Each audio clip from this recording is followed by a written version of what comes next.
जय हिंद एवरीवन, क्या हाल चाल? बढ़िया एकदम।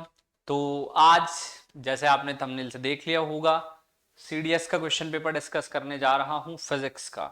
अब सीडीएस के एग्जाम में फिजिक्स के वैसे तो क्वेश्चन की फ्रीक्वेंसी 10 रहती है, इस बार 6 ही पूछे गए थे।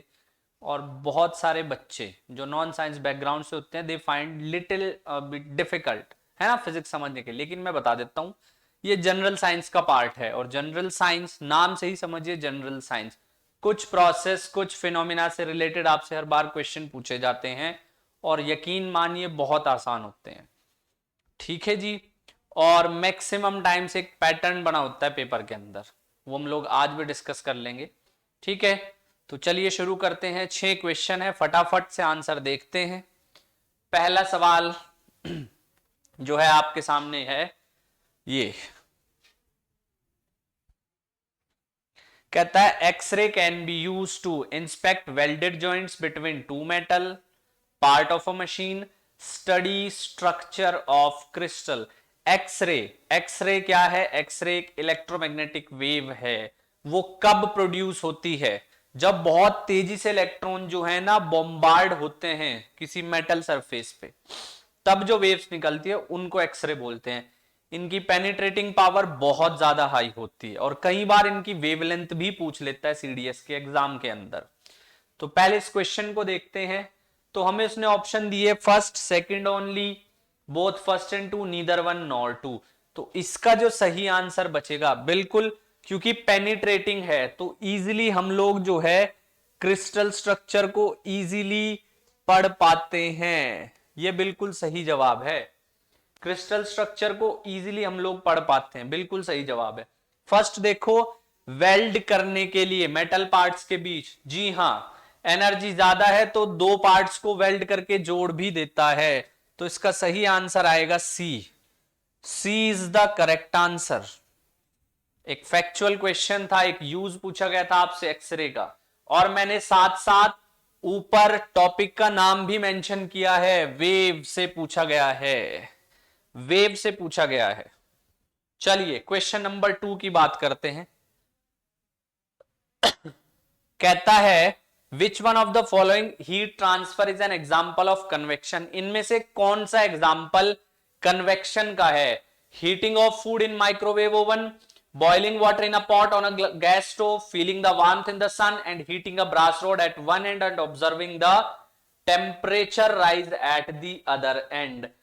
सबसे पहले समझो, जब हीट ट्रांसफर होगी, कोई एनर्जी आकर के इंसिडेंट अगर हो रही है, तो 3 प्रोसेस होते हैं। कौन कौन से? कंडक्शन, कन्वेक्शन और जो है रेडिएशन।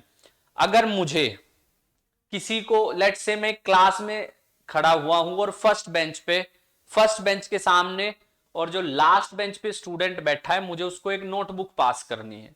तो 3 तरीके हैं। तरीका नंबर 1, मैं डायरेक्ट अपनी जगह से जाऊंगा, उसको नोटबुक पास कर दूंगा, ये कन्वेक्शन में आएगा। जब दोनों पार्टिकल जिनके बीच एनर्जी एक्सचेंज हुई है वो आपस में इंटरेक्ट करते हैं, उसको कन्वेक्शन बोला जाता है।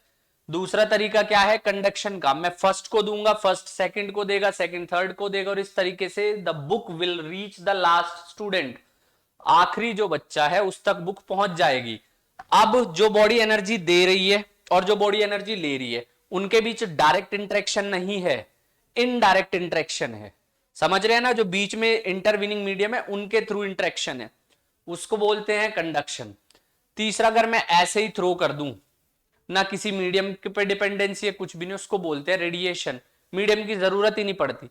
सन से सनलाइट अगर आएगी तो बीच में कोई भी मीडियम हो कोई फर्क नहीं पड़ता, सनलाइट हम तक पहुंच जाती है। बीच में वैक्यूम भी होगा, एयर भी आएगी डिफरेंट डिफरेंट डेंसिटी की, तो वो रेडिएशन है। हमें कन्वेक्शन पूछना है। Heating of food in a microwave oven, second thing, अब फूड को आप डायरेक्ट तो हीट नहीं कर सकते माइक्रोवेव ओवन में, उसको किसी बर्तन में तो रखना पड़ेगा, तो ये कन्वेक्शन नहीं बना। Second, boiling water in a pot on a gas stove, अगर पानी को गर्म करना है गैस स्टोव के ऊपर। अच्छा, एक और चीज, माइक्रोवेव ओवन में मैं एक और बात बता देता हूं, इनडायरेक्ट है, क्योंकि जिसके थ्रू हीट जनरेट हो रही है वो थोड़ी आ रहा है। जिसके थ्रू हीट जनरेट हो रही है ओवन के अंदर, वो बिल्कुल डायरेक्ट कांटेक्ट में नहीं है किसके? उस कंटेनर के अंदर जिसमें खाना रखा है। तो फर्स्ट नहीं आएगा, फर्स्ट बिल्कुल भी नहीं आएगा। थर्ड क्या कह रहा है, feeling the warmth in the sun, sunlight means direct radiation, third भी नहीं आएगा। Then second, heating a brass rod at one end, एक एंड से रॉड को हीट किया, दूसरी एंड खुद ब खुद गर्म होगी, ये कंडक्शन है, ये भी नहीं आएगा। तो करेक्ट ऑप्शन क्या आएगा, B. B is the correct answer, B हमारे पास करेक्ट ऑप्शन है। आई होप आपको क्लियर हुआ होगा। चलिए नेक्स्ट, तीसरा, इससे पहला टॉपिक हीट का था, अब ऑप्टिक्स का है। कहता है the phenomena of rainbow formation by water droplet involve, rainbow कैसे बनता है। रेनबो में ना रिफ्लेक्शन भी, सॉरी इंटरनल रिफ्लेक्शन भी होता है और रिफ्रैक्शन भी, दोनों होते हैं। केवल इंटरनल रिफ्लेक्शन से काम नहीं चलेगा, एक इंटरनल रिफ्लेक्शन नहीं होता, दो होते हैं, सिंगल रिफ्रैक्शन नहीं, दोनों होंगे। तो it's option C, sorry D. Next one, this is from electricity, जो टायर्स होते हैं एयरक्राफ्ट में उन पे रबर क्यों होती है। ठीक है जी, कंडक्टिंग टायर्स जो होते हैं उनका रीजन क्या है, जब प्लेन लैंड करेगा ना, तो जो एक्सेस चार्ज है, जो एक्सेस चार्ज है उसकी वजह से स्पार्किंग ना हो जाए, क्योंकि जो एयरक्राफ्ट है वो हवा में उड़ता है, तो कोरोना डिस्चार्ज की वजह से टायर्स पे चार्ज आ जाता है, तो उससे स्पार्किंग ना हो, इस वजह से। So for preventing sparking while they land on ground, पहला ऑप्शन कहता है they can transfer the charge accumulated on their surface during lightning, ठीक है, नहीं। दूसरा, they can transfer the charge accumulated on their surface being rubbed by air particles, no। तीसरा, they can transfer, charge नहीं transfer करता, वो सिर्फ sparking से बचाता है, बीच में ना एक बाउंड्री क्रिएट कर देता है, ताकि जब टायर एयरक्राफ्ट लैंड करे तो स्पार्किंग बिल्कुल ना हो, इसका भी डी ऑप्शन आएगा।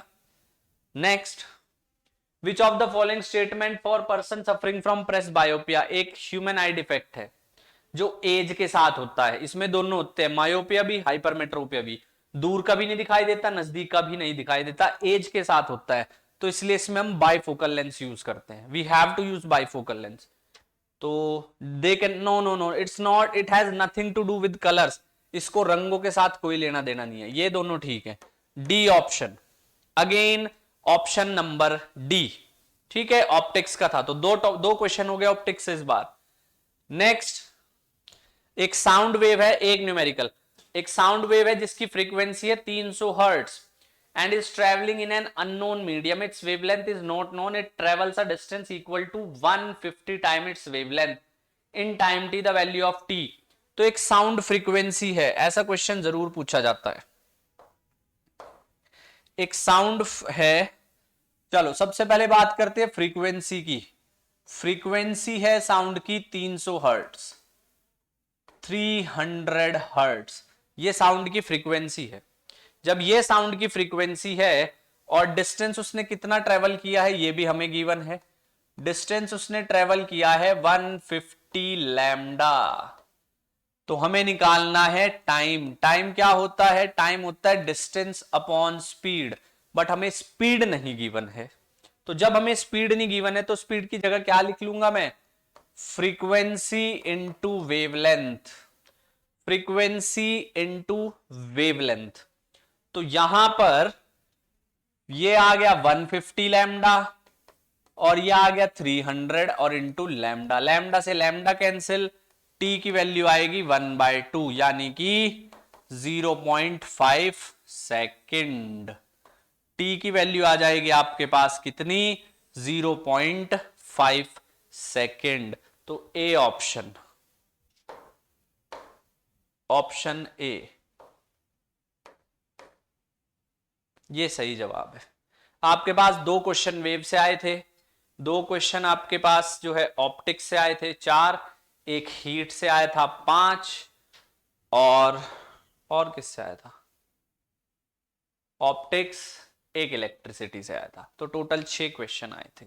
आई होप आपको क्वेश्चन समझ आए होंगे, और प्रीवियस ईयर पेपर देखना चाहते हैं तो चैनल पे प्लेलिस्ट में जाकर के देख सकते हैं, सीडीएस फिजिक्स 2013 से लेके 2000 अभी तक के सारे एग्जाम्स की वीडियो सॉल्यूशन अवेलेबल है। चैनल पर नए हैं तो सब्सक्राइब कर लीजिएगा। अब नेक्स्ट वीडियो में मुलाकात होगी, तब तक पढ़ाई करते रहें। थैंक यू सो मच, जय हिंद।